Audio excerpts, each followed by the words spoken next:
Well guys, there's more bits on the Renault and less bits left over. Almost finished, but not quite.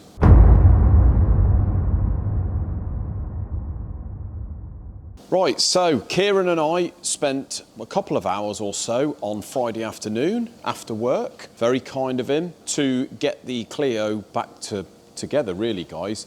So what I have done, or what we have done, mainly Kieran, what I wanted to do was get this engine mount, or the gearbox mount, on, so the engine is now suspended from the far engine mount and this gearbox mount. We've got all the linkages there. We have checked for gears inside the car, and we seem to have all 6 gears plus the reverse, which is a bonus considering that I have built the box. So I'm fairly confident that it might be all right, although we haven't heard it yet, have we? So what I've done, bolted up the new struts. We had to have brand new struts because they were a bit tired. We've got the old springs on, which are the cup springs, and Isaac is just putting the slam panel on. It's all a bit chaotic here today, guys. Just trying to get things tied up. I need this car off the ramp this week.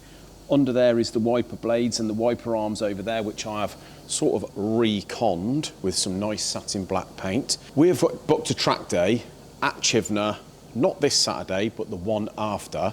So I did say to Kieran, what I'd quite like to do was to get this car finished by this weekend, so we can get it out on the road and test drive it, run it round for a little bit. Hopefully, fingers crossed, if all is well, we can take this on a bit of a track day, really. I don't want to go mental around there. I just want to have a little go.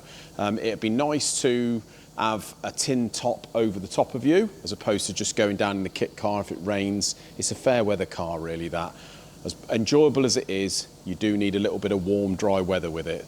But with this thing, all people have done is praise it. They said these little Clio Sports are hell of a good little cars. So I'm quite looking forward to it if we get it done, guys. But as I did say before, it's ended up sort of more of a job than we intended on it being.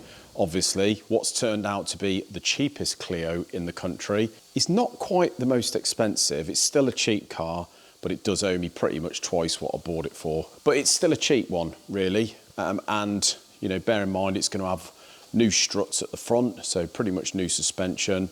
The drop links, anti-roll, bar bushes, the cam-bout kit. So we've got the nice, genuine Renault cam-bout kit there to go on, guys, but we obviously needed that mount on over there for the gearbox to suspend the engine while we take the mount off over here to be able to do the cam-bout. We were almost, to be honest, when it was up there, we were almost to the point where it was the engine out. Very, very reluctant to take the engine out, guys, because I know what I'm like. I know what would have happened. This thing would have been in a million bits. It'd all been looking mint, and it'd probably have a supercharger strapped to it. But that is not what I wanted to do.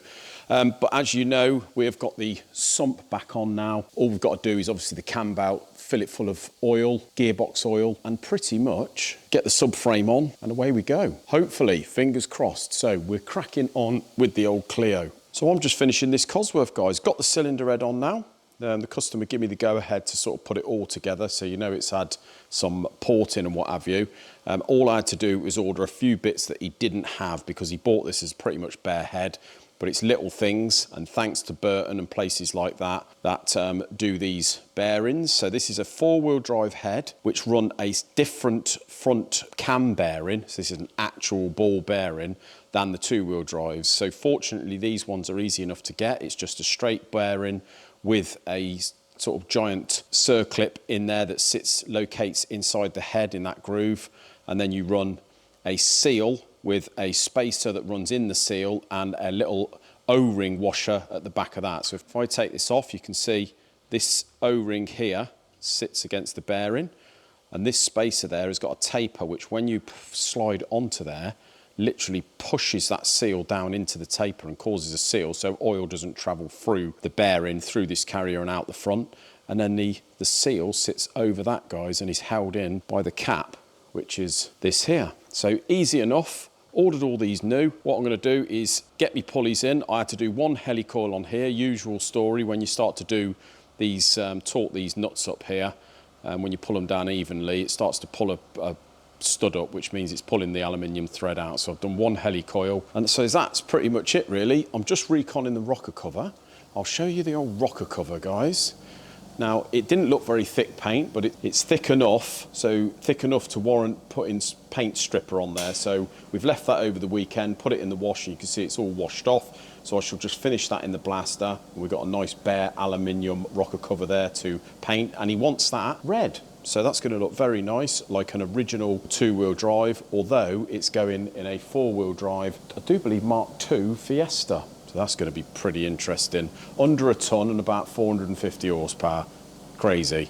Another little purchase come through the door today, guys. S50 engine. This is the 3.2. It's a B32 3.2 engine out of an E36 M3 Evolution. And this is the puppy that's going in our E30. One little purchase today, guys, was a nice Ram air cone filter covered up there. But that, I think, when it sits in the bay at an angle, I think that's going to look very, very nice with a freshly painted sort of inner wing that goes next to it. I think that's lovely there, guys. What I like about it is it all still looks pretty much OEM, as it should do. So really, really happy with that. Not much else to purchase on this engine, really. I think we're pretty much there. Well, guys, when was the last time I did a little bit of footage sitting in my own kitchen at home? I mean, ages ago, wasn't it? I'm going back to basics now, going back to the old school, I think. Start edging a little bit more into that. Minus some of the moaning and the warranty stuff, obviously, but just go back to how we used to be a little bit. So, guys, reason I'm home, it is 3:45 on a Monday afternoon. I was in work this morning, so the first half of this video will be me at work. I did have the children with me though. Absolute joys of being a parent. Obviously, my wife works pretty much full time as well. Well, until 3 o'clock where she usually has to pick the kids up. We've had a massive spate of chicken pox in the local junior school. My little boy had it for pretty much a week, 2 weeks, up until about a week ago. Sure enough, my little daughter and my stepson have got it now. She's absolutely plastered in it. She's a little bit under the weather, so I'm just having to play daddy.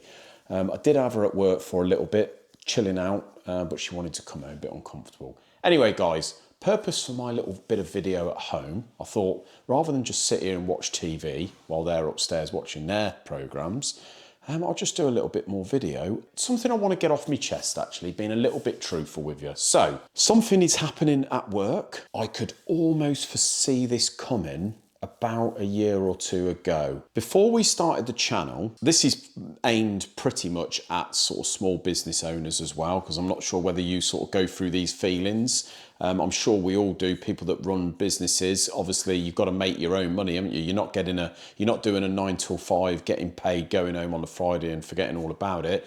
It's on your mind 24 hours a day when you run a small business. Before we started the YouTube channel, like I've said to you before, if you followed the channel, the business was very much different to what it is now with the channel. So we were doing a lot more garage repair works, like refacing cylinder heads. We always had engine builds on the go, but usually like 1 or 2.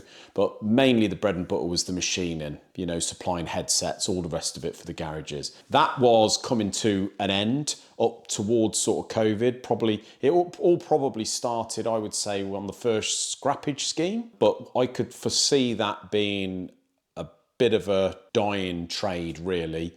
So we started the YouTube channel, which opened us up to the whole world, really, but definitely nationwide as opposed to North Devon, where we are, which was absolutely great for an advertising point of view. As much as we love doing the videos and showing you guys, you know, all the sort of ins and outs of running a business, our business in particular, the engines and stuff like that. We've got a lot of viewers into different parts of the videos that we do.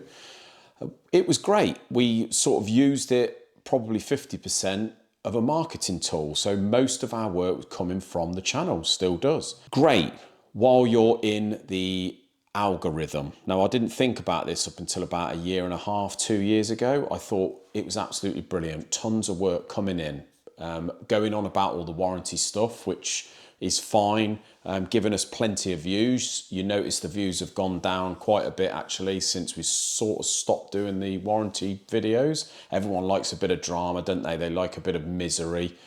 So I expect that got us in the algorithm, got plenty of views. With views comes more potential for work, and that's exactly what was happening.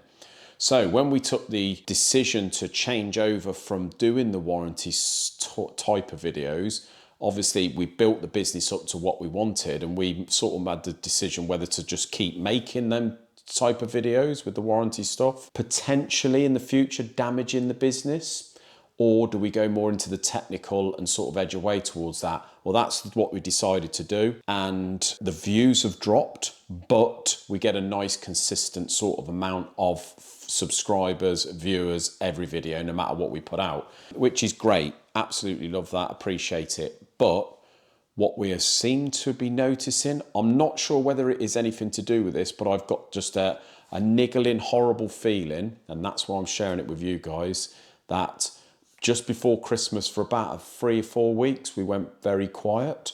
It was fine because we had plenty to get on with. We've obviously got our own projects and stuff. Then we come back after Christmas, all picked up again, got plenty of work on. But now it has sort of died off again. Last 2-3 weeks, we haven't really got many inquiries, and it's starting to be a little bit concerning. So I'm not sure whether it is anything to do with that. I've just, as I say, a couple of years ago, I just had this sort of feeling over time, once it all starts dying down and the hype from the channel sort of calms down, with that, does that come less custom, less sort of being pushed around? The advertising fact, we're not obviously, you know, popping up in people's feeds and all the rest of it. Is that anything to do with it, or is it just a coincidence and it's all a sign of the times at the minute? Obviously with the budget and all the rest of it, whether people are just holding back on spending money on things that, I suppose the avenue we've gone, it is a little bit of a luxury to people having their sort of classic and performance engines done. Are they holding back on that? Not sure, guys. I just wanted to share that with you, and I would like you to put down in the comments what you think, whether we should sort of change the style of the channel again, or do we just hold it out, sit out and hope for the best? Obviously long term, we can't sort of go on having not much work coming in. Obviously we've got all the projects and stuff we can sell if we need to, or do we sort of downsize and go back to the drawing board on which avenue we're going to go with the business? Not sure. Bit of a confusing time, slightly concerning. Let us know what you think, guys. It is difficult being on the internet and being on YouTube and that, because people over time, yes, we're known for building engines, but we're also known for being YouTubers. There is that crossover sometimes where we get accused of being YouTubers who are having a go at building engines. Not necessarily like a great thing, and definitely not what we are. We are literally engine builders that do some YouTube videos, obviously for advertising and entertainment purposes. So don't know, guys. Let me know what you think down in the comments. But yeah, very concerned at the moment. Maybe I shouldn't be. Let me know what you think. Until another video, thanks for watching, guys. Sorry about being at my dining room table, and I'll see you in the next one. Cheers.